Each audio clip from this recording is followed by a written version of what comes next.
You stand at the edge of an abyss, the applause of comfort and easy truths dying behind you. All around, the world clamors for happiness and safety, the promise of peace and contentment. But Nietzsche's brutal insight cuts through this haze. Life was never meant to be a gentle lullaby of pleasure. The churning fire of existence demands a different currency. It is not calm or serenity we seek, but power. Not luxury or ease, but the raw act of becoming more. For Nietzsche, happiness is not the goal of life. It is merely the byproduct of overcoming struggle. Behind the veil of polite morality, a deeper truth boils. We were not born just to consume comfort, but to grow, to conquer, to expand. Every heartbeat pulses with an unquenchable drive, a will to power. Nietzsche tells us that even the strongest creatures will risk their lives for just an inkling of greater power. In his Zarathustra, he describes life itself as an unexhausted procreative will, always reaching upward, always hungry for more. This is the force that propels us, a force stronger than the mere will to survive. It is the forging hammer that breaks metal into something new. Feel the storm rising in you. The calm notion of simply staying alive falls away when a fiercer instinct takes hold. We no longer want just to survive. We want to thrive, to dominate and create, to etch our own meaning onto the earth. Nietzsche saw this clearly. The old idea that we only seek happiness is shallow bourgeois nonsense. In fact, he argued, the will to power makes far richer sense of our lives than the idea that we chase pleasure. All those martyring saints, all those burning warriors, their deeds make no sense if happiness was the aim. Instead, they were fueled by something even fiercer, the intoxicating feeling of strength expanding, the need to overcome. Picture the sea smashing against cliffs, the blood pumping in a warrior's veins, the seed pushing through earth towards sunlight. That is the pulse of the will to power. Every creature, from the lowliest plant to the wildest beast, seeks to grow, to spread, to assert its force. Nietzsche notes that even a living body is an incarnate will to power. In every nerve and muscle it strives to become more than it was, to seize more of life for itself. In this vision, every triumph, every failure, every trial is a step on the ladder of becoming stronger. And yet, along the way, suffering is inevitable, even necessary. Nietzsche would whisper in your ear, "Only great pain is the ultimate liberator of the spirit. I know that it makes us more profound." Suffering is not a curse to avoid. It is the flame in which the self is forged. Imagine a blacksmith at the anvil. Each hammer blow scars the metal, but those strikes also weld its structure and shape its strength. So too with the soul. What does not break you makes you stronger. Every scar is proof of survival. Every agony a lesson in depth. Nietzsche understood that comfort is the cradle of weakness. Enduring the storm of hardship is what produces vision and valor. So reject the life of ease that lulls you like a child. Embrace the mountains you fear. Let the ashes of past failures fertilize new resolve. Love your fate, amor fati, as Nietzsche commands. He tells us that true greatness lies in accepting absolutely everything that happens. In his words, "My formula for greatness in a human being is amor fati, that one wants nothing to be different, not merely bear what is necessary, but love it. Even despair and defeat must be kissed as opportunities." This love of fate means saying yes to the entire journey, the peaks and the pits. Consider the world's great myths. Heroes never found glory in sheltered gardens. They waded through fire and shadow. The tortured painter's brush strokes the finest canvas. The hungry lion finds purpose in the chase. Even Nietzsche quipped that if your soul trembled once with joy, it may have taken all of eternity of hardship to produce that single note of music. To him, every ray of sunlight in life justifies an eternity of darkness to create it. This is the rule of life. Light and shadow are inseparable. Now look around you at the masses who cling to comfortable illusions. They whisper of kindness, of safety, of following rules. Nietzsche calls this herd morality, the safe place for timidity. Morality in Europe today is herd animal morality, he says, a sameness that demands we stay small, ordinary, unnoticed.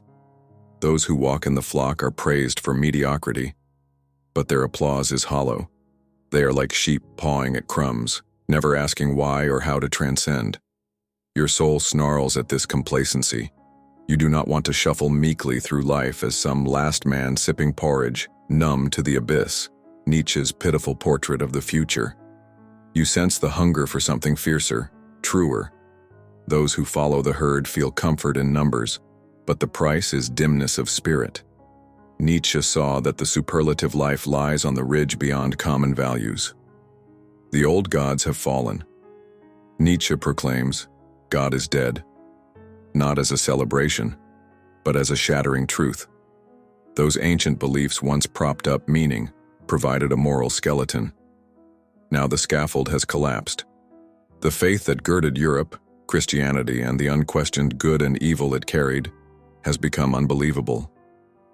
With this murder of all murders, as he called it, the firm ground of certainty vanishes.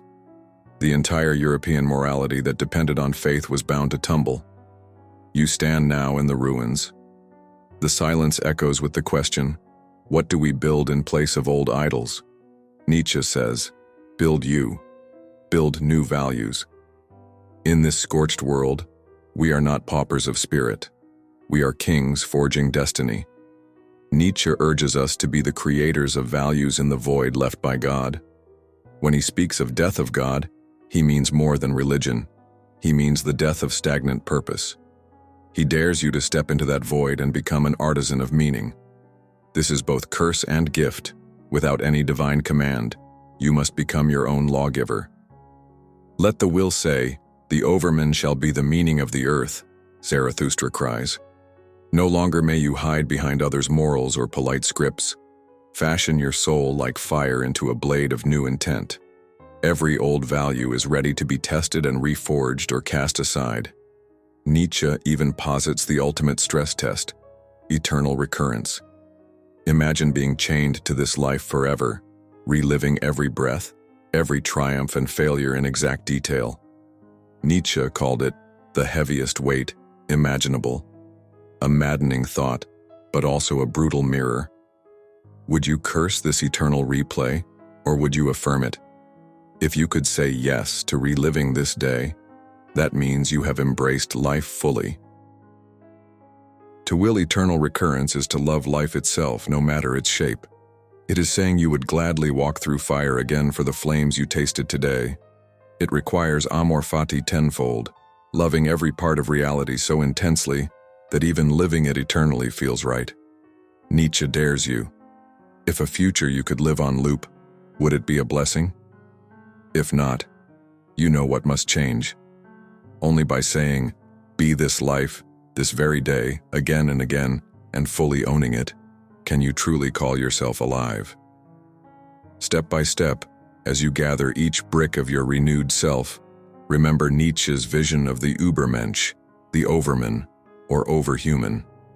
This is not some distant alien, but an ideal version of you.